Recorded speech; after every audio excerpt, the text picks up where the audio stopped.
नमस्कार सभी साथियों का ऑफिशियल बीआर प्रजापत चैनल पर आप सभी का हार्दिक अभिनंदन है। तो आज हमारी वीडियो का शीर्षक है जीवन में आने वाली कठिनाइयों का डटकर सामना करें तथा उसी के लिए विद्यार्थियों के लिए एक प्रेरणादायक कहानी लेके हम आपके सामने उपस्थित हुए हैं। तो सबसे पहले कहानी शुरुआत करने से पहले आप सभी से इतना निवेदन है कि वीडियो को पूरा देखें तथा शेयर करें और चैनल को सब्सक्राइब जरूर कर लें। तो शुरुआत करते हैं कि विद्यार्थियों के लिए प्रेरणादायक कहानी। एक बार एक शक्तिशाली राजा घने वन में शिकार खेल रहा था। अचानक आकाश में बादल छा गए, मूसलाधार वर्षा होने लगी, सूर्य अस्त हो गया और धीरे धीरे अंधेरा छाने लगा। कि एक बार एक राजा था जो वन में शिकार खेल रहा था। शिकार करने के समय अचानक आकाश में बादल छा जाते हैं, मूसलाधार वर्षा होने लगती है और सूर्य क्या हो जाता है, अस्त हो गया, मतलब छिप गया और धीरे धीरे अंधेरा छाने लगा। अंधेरे में राजा ने अपने महल का रास्ता भूल गया और सिपाहियों से अलग हो गया। अब भूख प्यास और थकावट से व्याकुल राजा जंगल के किनारे एक टीले पर बैठ गया। थोड़ी देर बाद वहां उसने 3 बालकों को देखा।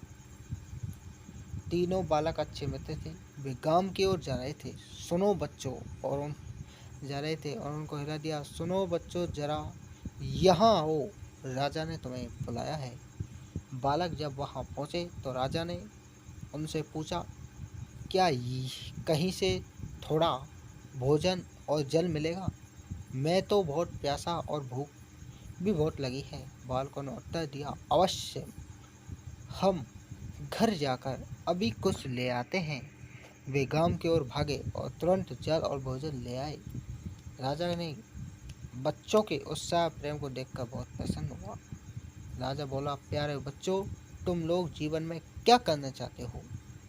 मैं तुम सबकी सहायता करना चाहता हूँ। कुछ देर सोचने के बाद एक बालक बोला, मुझे धन चाहिए। मैंने कभी 2 समय की रोटी नहीं खाई, कभी सुंदर वस्त्र नहीं पहने, इसलिए मुझे केवल धन ही चाहिए।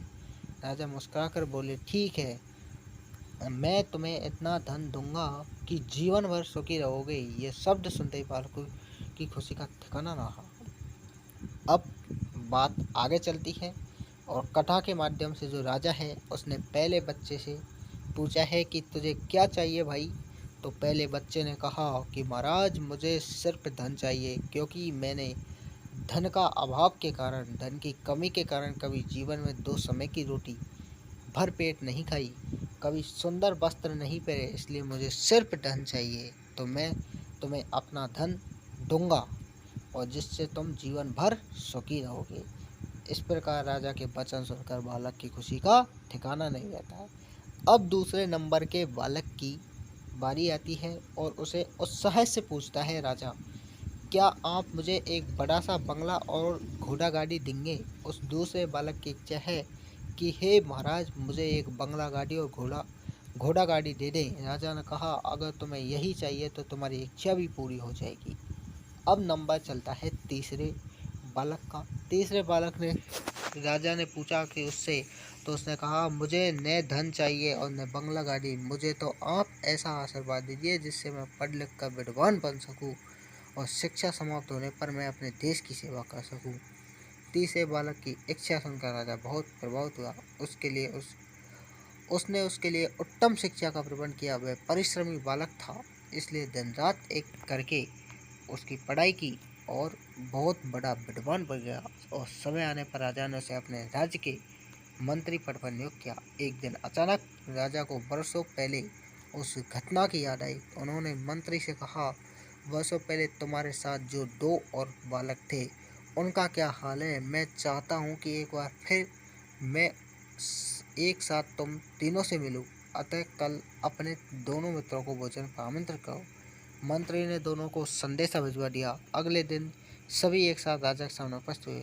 आज तीनों आज तुम तीनों एक बार एक साथ फिर देखकर मैं अत्यंत प्रसन्न हूँ, ऐसा राजा ने कहा। इनके बारे में मैं तो जानता हूँ, पर तुम दोनों ने अपने बारे में बताओ। राजा ने मंत्री के कंधे पर हाथ रखते हुए कहा। जिस बालक ने धन मांगा था वह दुखी होते हुए बोला, राजा साहब, मैंने धन उस दिन आपसे धन मांगकर बड़ी गलती की। इतना सारा धन पाकर मैं आलसी बन गया हूँ और बहुत सारा धन बेकार की चीज़ों में खर्च कर रहा हूँ। मेरा बहुत सा धन चोरी भी हो गया और कुछ वर्षों में आपसे उस स्थिति में पहुँच गया जिसने आपने मुझे देखा था।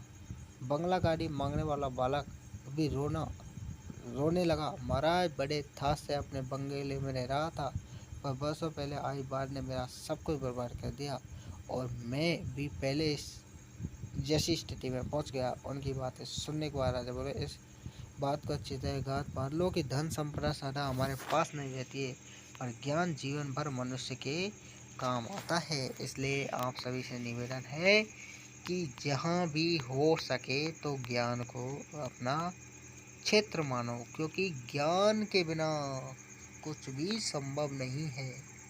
क्योंकि यदि किसी चीज का बंटवारा किया जाता है तो ज्ञान रूपी धन को कोई भी व्यक्ति चुरा नहीं सकता है, कि ज्ञान रूपी धन को कोई भी व्यक्ति धन नहीं चुरा सकता है। और जो आदमी अगर धन चाहता है, रुपये पैसे चाहता है, तो उनको कोई भी चुरा सकता है, लेकिन धन को चुरा सकता है, लेकिन ज्ञान को कभी नहीं चुराया जा सकता। इसलिए ज्ञानी बनो और ज्ञान की शिक्षा लो। थैंक यू, धन्यवाद।